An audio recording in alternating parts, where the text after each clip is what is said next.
Hello students, मेरा नाम है ज़िशान अहमद और आप मुझे देख रहे हैं सबलाइम केमिस्ट्री यूट्यूब चैनल पर। स्टूडेंट्स, आज हम लोग इलेक्ट्रोकेमिस्ट्री का लेक्चर नंबर 3 स्टार्ट करेंगे। अगर आप सिर्फ ये लेक्चर देख रहे हैं तो इस चैप्टर को अच्छा से समझने के लिए लेक्चर नंबर 1 से शुरू करें और लेक्चर नंबर 1 बेसिक है, उसके बाद लेक्चर नंबर 2 पढ़ें जो कि इंट्रोडक्शन है चैप्टर का, जिसमें हम लोग ने डैनियल सेल के बारे में, गैल्वेनिक सेल के बारे में पढ़ा है। बहुत ही इंपॉर्टेंट लेक्चर है। लेक्चर नंबर 3 में हम लोग पढ़ेंगे सेल रिप्रेजेंटेशन।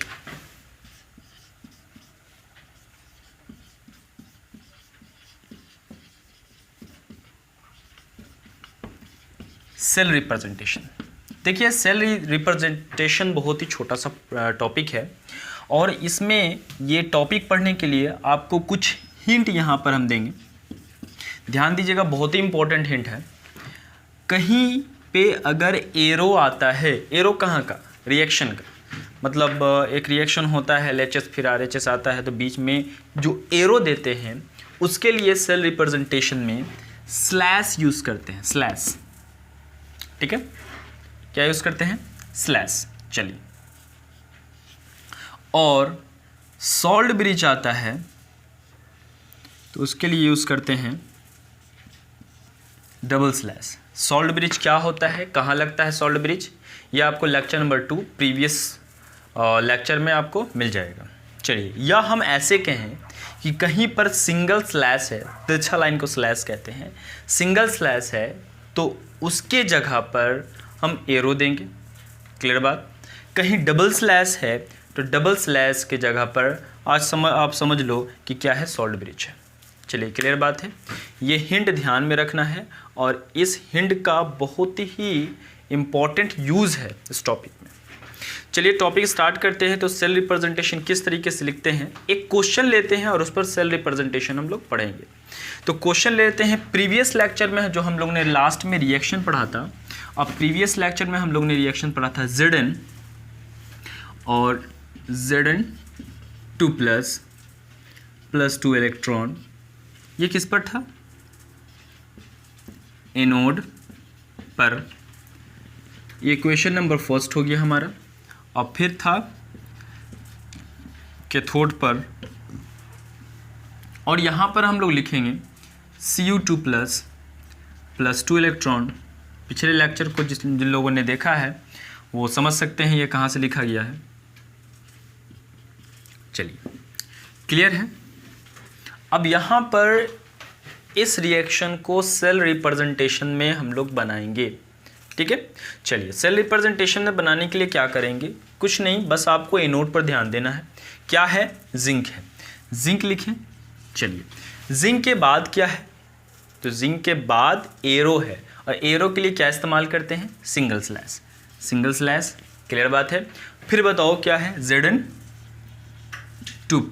अब इसके बाद 2 इलेक्ट्रॉन है, लेकिन आप ये बताइए कि इस इक्वेशन का इलेक्ट्रॉन और इस इक्वेशन का इलेक्ट्रॉन आपस में क्या हो जाता है? कैंसिल आउट हो जाता है। और जब ये कैंसिल हो जाता है तो इसको लिखने की ज़रूरत नहीं है। चलिए, क्लियर बात है, आगे बढ़ते हैं। तो यहाँ से एक इक्वेशन से दूसरे इक्वेशन में हम जा रहे हैं। तो ये बताओ कि पिछले जो चैप्टर में हम लोग ने गैल्वेनिक सेल के बारे में पढ़ा, तो ये जिंक जो था वो लेफ्ट साइड बीकर में होता था और कॉपर जो होता था वो राइट साइड बीकर में होता था। एक बीकर से दूसरे बीकर में जाने के लिए किस सेतु का इस्तेमाल किया जाता था? लवण सेतु का इस्तेमाल किया था। लवण सेतु किस तरीके का होता था? तो यू शेप होता था, इस तरीके से। बिल्कुल।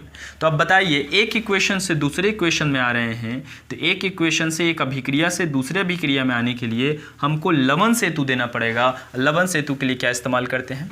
डबल स्लैश, ठीक है। अब बताओ क्या है? Cu2 सिंगल स्लैश देंगे। क्यों देंगे? क्योंकि यहाँ पे एरो है, इलेक्ट्रॉन नहीं लिखना है। एरो है, एरो के लिए सिंगल स्लैश। अब बताओ फिर क्या है? Cu। इसी को सेल रिप्रेजेंटेशन कहा जाता है। बहुत ही इंपॉर्टेंट है और बहुत ही छोटा सा आसान सा टॉपिक है। एक क्वेश्चन और कर लेते हैं, इस पर ध्यान दीजिएगा।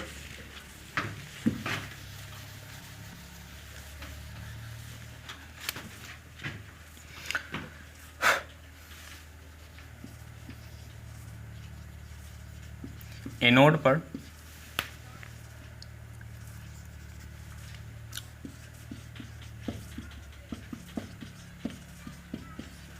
और यहाँ कैथोड पर lead 2 plus 2 electron arrow lead. ठीक है, चलिए इसका सेल रिप्रेजेंटेशन बनाने के लिए बहुत ही सिंपल सा चीज़ है। देखिए यहाँ पे क्या है, कॉपर है, कॉपर के लिए हम लोग Cu लिखेंगे। एरो के लिए क्या लिखते हैं, तो एरो के लिए सिंगल स्लैश लिखते हैं। फिर बताओ 2 इलेक्ट्रॉन है, ओ सॉरी, एरो के बाद बताइए क्या है, Cu2 प्लस। चलें, इलेक्ट्रॉन है, क्या इलेक्ट्रॉन को लिखेंगे, बिल्कुल नहीं, क्योंकि इलेक्ट्रॉन आपस में कैंसिल हो जाता है। चलिए, एक इक्वेशन से दूसरे इक्वेशन में जा रहे हैं, एक रासायनिक अभिक्रिया से दूसरे रासायनिक अभिक्रिया में जा रहे हैं, तो किस चीज़ का इस्तेमाल करेंगे, डबल स्लैश, क्योंकि सॉल्ट ब्रिज के लिए डबल स्लैश का इस्तेमाल किया जाता है। अब बताइए उसके बाद क्या है, Pb2 प्लस। फिर बताओ इलेक्ट्रॉन है, इलेक्ट्रॉन को तो नहीं लिखते हैं, एरो के लिए सिंगल स्लैश, और बताइए Pb। अब कहीं कहीं पर क्वेश्चन आपका इस टाइप से आएगा कि सेल रिप्रेजेंटेशन दे रखेगा स्लैश के रूप में, और उसको कहेगा कि उसको रासायनिक अभिक्रिया के रूप में लिखें। जैसे हम क्वेश्चन देखते हैं, तो क्वेश्चन इस प्रकार होगा, क्वेश्चन नंबर 1 कि Zn single slash Zn2 plus double slash Cu2 plus Cu। ठीक है, इसका रासायनिक अभिक्रिया लिखना है, मतलब एनोड पर और कैथोड पर जो रासायनिक अभिक्रिया होते हैं उनको लिखना है। तो हम लोग यहाँ पे लिखेंगे एट एनोड। एनोड पर, तो एनोड पर बात करें तो बताइए जिंक है, जिंक दिए, सिंगल स्लैश के लिए क्या देते हैं, एरो देते हैं। क्लियर बात है। फिर यहाँ पे क्या है बताइए, Zn2 प्लस। चूँकि एनोड पर ऑक्सीकरण होता है तो हमेशा इस तरफ इलेक्ट्रॉन दिया जाएगा, और आप यहाँ पर भी देख रहे हो कि इस तरफ इलेक्ट्रॉन की कमी नहीं है, इस तरफ 2 इलेक्ट्रॉन की कमी है, तो 2 इलेक्ट्रॉन हम लोग ऐड कर देते हैं। रासायनिक अभिक्रिया 1। अब फिर क्या लिखेंगे बताइए, कैथोड पर, कैथोड पर जैसे लिखेंगे, ध्यान दीजिए ये डबल स्लैश, मतलब अब हमको रासायनिक अभिक्रिया चेंज करना है, तो रासायनिक अभिक्रिया चेंज करेंगे। और कैथोड पर क्या लिखेंगे, तो बताओ Cu2 प्लस।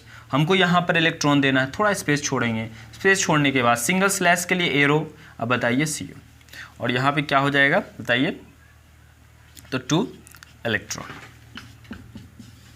इस तरीके से हम लोग कर सकते हैं। और बताइए यहाँ से इलेक्ट्रॉन कट जाएगा, जब इसको जोड़ेंगे तो Zn plus Cu2 plus. Clear बात है, एरो दिए। अब बताइए Zn2 प्लस और क्या है, प्लस Cu। क्लियर है। इस तरीके से हम रासायनिक अभिक्रिया बना सकते हैं। सेल रिप्रेजेंटेशन स्लैश के रूप में दिया हुआ है और उसको रासायनिक अभिक्रिया के रूप में लिखना है तो हम लिख सकते हैं। बहुत ही इंपॉर्टेंट है, ये बहुत ही इंपॉर्टेंट है। क्वेश्चन आपको इस रूप में दिया हुआ होगा और इस रूप में आपको बदलना होगा। ओके, अब हम लोग पढ़ेंगे इलेक्ट्रोड विभव के बारे में। तो ध्यान दीजिए, इलेक्ट्रोड विभव क्या होता है। सबसे पहली बात कि इलेक्ट्रोड के बारे में बात करें तो पिछले लेक्चर में हम लोग ने बात किया था कि इलेक्ट्रोड जो होता है वो क्या होता है, तो 2 प्रकार का होता है, एनोड और कैथोड, है ना। एनोड पर ऑक्सीकरण होता है और कैथोड पर अपचयन होता है। ये पिछले क्लास में हम लोग पढ़ चुके हैं, पिछले लेक्चर में। तो यहाँ पर इलेक्ट्रोड के बारे में हम लोग जानते हैं, लेकिन उसके साथ साथ एक और पार्ट आ गया है, विभव, है ना। देखो विभव होता क्या है, इंग्लिश में इसको पोटेंशियल कहते हैं। तो विभव का मतलब होता है शक्ति, ताकत, है ना। तो इलेक्ट्रोड के जो ताकत होते हैं, जो शक्ति होते हैं, उसको क्या कहते हैं, इलेक्ट्रोड विभव कहते हैं। लेकिन इसको परिभाषित कैसे करेंगे, एग्जाम में आएगा तो इसको किस तरीके से एक्सप्लेन करेंगे वो ध्यान दीजिए। बहुत ही सिंपल सा डेफिनेशन यहाँ पर है। क्या है कि इलेक्ट्रोड विभव क्या होता है, किसी धातु, अच्छा यहाँ पे हम लोगों ने देखा था कि जिंक का और कॉपर का इलेक्ट्रोड होता था। तो किसी धातु को विलयन में आयन के संपर्क में रखने पर, देखो CuSO4 होता था, ZnSO4 होता था। ZnSO4 में हम लोग जिंक रखते थे, CuSO4 में हम लोग क्या रखते थे, कॉपर रखते थे, बिल्कुल। तो आयन के संपर्क में, है ना, रखने पर बने इलेक्ट्रोड के इलेक्ट्रॉन त्यागने या ग्रहण करने की प्रकृति। त्याग कर रहा है इलेक्ट्रॉन, देखो Zn था और Zn से Zn2 प्लस होता था, तो त्याग कर रहा था। और कॉपर 2 प्लस से कॉपर हो जा रहा था, मतलब ग्रहण कर रहा था। तो त्याग या ग्रहण करने की प्रकृति को क्या कहते हैं? इलेक्ट्रोड विभव कहते हैं। बहुत ही सिंपल सा डेफिनेशन है। अच्छे, इसके बाद अगर हम लोग बात करें तो इसके रिप्रेजेंटेशन के बारे में बात करेंगे कि इसको सूचित किस चीज़ से करते हैं। तो ध्यान दीजिएगा, इसका पॉइंट देखिए, इलेक्ट्रोड विभव को किस चीज़ से सूचित करते हैं? तो इसे ई द्वारा, कैपिटल ई, ठीक है, किसके द्वारा? ई द्वारा, ई से सूचित करते हैं। ठीक है, बहुत ही सिंपल सा बात है। किससे सूचित करते हैं? ई से सूचित करते हैं। अब हम लोग बात करेंगे इलेक्ट्रोड विभव के प्रकार। विभव के प्रकार, ध्यान दीजिएगा, इलेक्ट्रोड विभव के दो प्रकार होते हैं। कौन कौन सा? अंदाजा आप लगा सकते हैं। इलेक्ट्रोड के दो प्रकार हैं, एनोड और कैथोड। तो इलेक्ट्रोड विभव के दो प्रकार होंगे। पहला होगा एनोड विभव और दूसरा बताइए कैथोड विभव होगा। एनोड को आप हिंदी में लिखना चाहते हैं, एनोड को एनोड ही लिखते हैं, कैथोड को कैथोड ही लिखते हैं, कोई शुद्ध हिंदी नहीं होता है इसका। तो एनोड विभव और कैथोड विभव ये दो प्रकार होते हैं। अब हम लोग एनोड विभव के बारे में परिभाषा पढ़ेंगे, किस चीज़ से इसको रिप्रेजेंट करते हैं, दिखाया किस चीज़ से जाता है, सूचित कैसे करते हैं, है ना। ये ऋणात्मक होता है कि धनात्मक होता है, ऑक्सीकरण होता है कि अपचयन होता है, इसके बारे में हम लोग पढ़ेंगे। फिर कैथोड के बारे में वही पढ़ेंगे। चलिए इसको मिटाते हैं और यहाँ पे हम लोग एनोड विभव कैथोड विभव के बारे में पढ़ते हैं। चलिए हम लोग बात करने जा रहे हैं एनोड विभव के बारे में। एनोड विभव का परिभाषा देखिए बहुत ही सिंपल है, बहुत ही सिंपल परिभाषा लिखा गया है। जो एनोड इलेक्ट्रोड होता है उससे जो विभव निकलेगा वो एनोड विभव कहलाएगा, और कैथोड से जो विभव निकलेगा वो कैथोड विभव कहलाएगा। तो सेल के एनोड से, सेल में एनोड होता है और कैथोड भी होता है, तो एनोड से निकले विभव को क्या कहते हैं? एनोड विभव कहते हैं। बहुत ही सिंपल, याद हो गया होगा आप लोग को क्या कि सेल के एनोड से निकले विभव को क्या कहते हैं? एनोड विभव कहते हैं, और कैथोड से निकले विभव को कैथोड विभव कहा जाएगा। अब इसके रिप्रेजेंटेशन के बारे में बात करते हैं, सूचित किस चीज़ से करते हैं। देखो बहुत सारे जगह पर क्या है कि इसको अलग अलग तरीके से सूचित किया जाता है। तो जितने तरीके से सूचित करते हैं वो तीनों रिप्रेजेंटेशन आपको हम बता देते हैं यहाँ पर। तो इसे ई एनोड, ई से होता है इलेक्ट्रोड विभव, किसका? तो एनोड का। ई एल, अच्छा ये लेफ्ट साइड क्यों आया? तो आप ध्यान दो, थोड़ा सा गैल्वेनिक सेल पे आपको जाना पड़ेगा। गैल्वेनिक सेल में इस तरफ वाला बीकर, इस तरफ वाला जो बीकर होता था उसमें एनोड होता था, और ये लेफ्ट साइड हुआ, इसी वजह से इसमें एल लगाया गया। और एल फॉर लेफ्ट, यहाँ पर एल जो है वो लेफ्ट को रिप्रेजेंट करेगा। क्लियर है? और ई ऑक्स, और ऑक्स क्या है? तो ध्यान दीजिएगा, ऑक्स से होगा ऑक्सीडेशन, ऑक्सीडेशन, और ऑक्सीडेशन को हिंदी में कहते हैं, सब जानते हैं, ऑक्सीकरण। चलिए क्लियर बात है। तो यहाँ पर ई एनोड, ई एल और ई ऑक्स तीनों तरीके से जो है सूचित किया जाता है। चलिए अगर हम बात करें कि यहाँ पर जो हमारा एनोड विभव है ये ऋणात्मक होता है कि धनात्मक, तो आपको गैल्वेनिक सेल देखना पड़ेगा। गैल्वेनिक सेल में आपको पता चलेगा। तो बताइए ये हमेशा क्या होता है?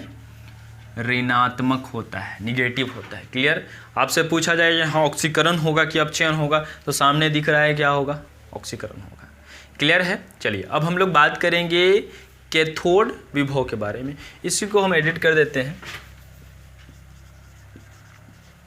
कैथोड विभव। बताओ सेल के क्या हो जाएगा? कैथोड से निकले विभव को क्या कहते हैं? कैथोड विभव कहते हैं। डेफिनेशन बन गया। कैथोड विभव, सेल के कैथोड से निकले विभव को कैथोड विभव कहते हैं। रिप्रेजेंटेशन के बारे में बात करें, बताओ ई एनोड तो क्या हो जाएगा? ई cathode, E L left side, इसमें राइट आ जाएगा ई आर, है ना, आर फॉर राइट। ऑक्सीडेशन तो उसमें रिडक्शन होगा, तो रेड, है ना, और यहां पर रेड का मतलब होगा रिडक्शन, जिसको हिंदी में कहते हैं अपचयन। क्लियर है। अब आपसे पूछा जाए ये प्लस होगा कि माइनस, तो बता दीजिए। ये हमेशा पॉजिटिव होगा। क्लियर है। ठीक है। अब हम लोग बात करेंगे मानक इलेक्ट्रोड विभव के बारे में। ठीक है, तो हेडिंग लगाएं मानक इलेक्ट्रोड विभव। मानक इलेक्ट्रोड विभव में तीन चीज का आपको ध्यान देना होगा। एक ताप, उसके बाद दाब और फिर सांद्रता। ठीक है। जो ताप होगा वो हमेशा 298 केल्विन होगा, 298 केल्विन।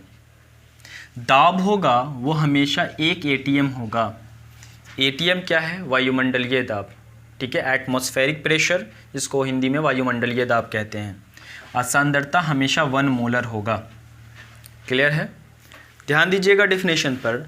298 केल्विन ताप, क्लियर है, 1 एटीएम दाब, 1 एटीएम दाब तथा 1 मोलर सांद्रता पर, ये तीन कंडीशन पर जो सांद्रता होगा, जो विभवांतर होगा, तो उसको क्या कहेंगे बताइए? मानक इलेक्ट्रोड विभव कहेंगे। चलिए ध्यान देंगे अब इसको सूचित किस चीज से करते हैं, तो देखिए इसे, अच्छा ये बताइए कि इलेक्ट्रोड विभव को सूचित किससे करते थे? तो सब जानते हैं ई से करते थे। इसके ऊपर में आपको नोट लगाना है, जिस तरीके से फिजिक्स में आप यूज़ करते हैं 1/4 पाई ई नोट, तो यही है नोट, है ना। यहाँ पर आपको नीचे ना लिख करके कहाँ लिखना है? ऊपर में लिखना है। ध्यान दीजिएगा, ई नॉट। ठीक है, इलेक्ट्रोड विभव होता तो ई से दिखाते हैं, लेकिन मानक आ गया, मानक वर्ड के लिए क्या इस्तेमाल कर रहे हैं? नॉट। इसे ई नॉट से सूचित करते हैं। क्लियर है। चलिए प्रकार के बारे में बात करें तो इसके भी कितने प्रकार होना चाहिए? 2 प्रकार, है ना। अच्छे, थोड़ा सा हम आपसे सवाल करें कि इलेक्ट्रोड विभव के कितने प्रकार होते हैं, तो अभी आपने पढ़ा है 2 प्रकार होते हैं। पहला होता है क्या? एनोड विभव, और दूसरा होता है कैथोड विभव, है ना। चूंकि इसमें एक वर्ड लगा है मानक, इसमें भी हम लोग वर्ड लगाएंगे मानक। मानक इलेक्ट्रोड विभव, अमानक मानक एनोड विभव, अमानक कैथोड विभव, है ना। बारी बारी से चलिए पढ़ेंगे मानक मानक एनोड विभव के बारे में, फिर मानक कैथोड विभव के बारे में। ठीक, चलिए तो हम लोग बात करते हैं नंबर 1 मानक एनोड विभव के बारे में। तो मानक एनोड विभव में 298 केल्विन ताप, दाब कितना होगा? 1 एटीएम, और 1 मोलर सांद्रता पर एनोड विभव को, किसको? एनोड विभव को, है ना, मानक एनोड विभव कहते हैं। अगर सिर्फ विभवांतर हो जाता तो मानक इलेक्ट्रोड विभव हो जाता, और यहाँ पे एनोड आ गया तो मानक एनोड विभव कहलाता है ना। अब इसके रिप्रेजेंटेशन के बारे में बात करें तो इसे, अच्छा थोड़ा देर के लिए बात करें कि यह मानक ना हो, एनोड विभव सिर्फ, तो एनोड विभव में ई एनोड, फिर हम लोगों ने लिखा था, क्या लिखा था?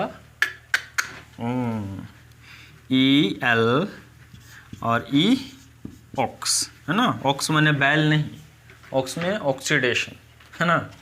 चले, है ना, से क्या करते हैं? सूचित करते हैं, सूचित करते हैं। देखो तो एनोड विभव को इससे सूचित करते हैं। क्या लग गया है? मानक। अभी हम लोगों ने पढ़ा है मानक के लिए नॉट का इस्तेमाल करते हैं। यहाँ पे क्या हो जाएगा? ई एनोड, ऊपर में क्या लगा देंगे? नॉट। तो ई नॉट एनोड हो गया, ई नॉट एल और ई नॉट ऑक्स। बाकी तो आप जानते ही हैं कि ये एल क्या है, तो लेफ्ट साइड है। ओ एक्स क्या है? ऑक्सीकरण है, ऑक्सीडेशन है, जिसको हिंदी में ऑक्सीकरण कहते हैं।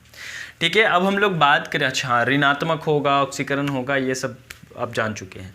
अब हम लोग बात करेंगे मानक कैथोड विभव के बारे में। तो यहाँ पर थोड़ा एडिट करेंगे हम। नंबर 2 मानक कैथोड विभव, 298 केल्विन ताप इसमें भी रहेगा, ताप 1 एटीएम ही रहेगा तथा 1 मोलर सांद्रता। पर एनोड, तो एनोड की जगह पे क्या लिख दें हम, कैथोड, है ना। विभव को मानक कैथोड विभव कहते हैं। अब बताइए यहाँ पर इसका रिप्रेजेंटेशन यहाँ कैथोड हो जाएगा, है ना, और यहाँ पर हो जाएगा R और यहाँ पे हो जाएगा रेड। तो अब बताइए R का मतलब राइट और रेड का मतलब रिडक्शन, जिसको अपक्षयन कहा जाता है ना। तो आज के लेक्चर में यहीं तक, और इस लेक्चर को बहुत अच्छा से समझ लें आप, क्योंकि आगे चल कर के अभी हम लोग जो पढ़ेंगे टॉपिक, इसमें बहुत ही इस्तेमाल होने वाला है। तब तक के लिए गुड बाय।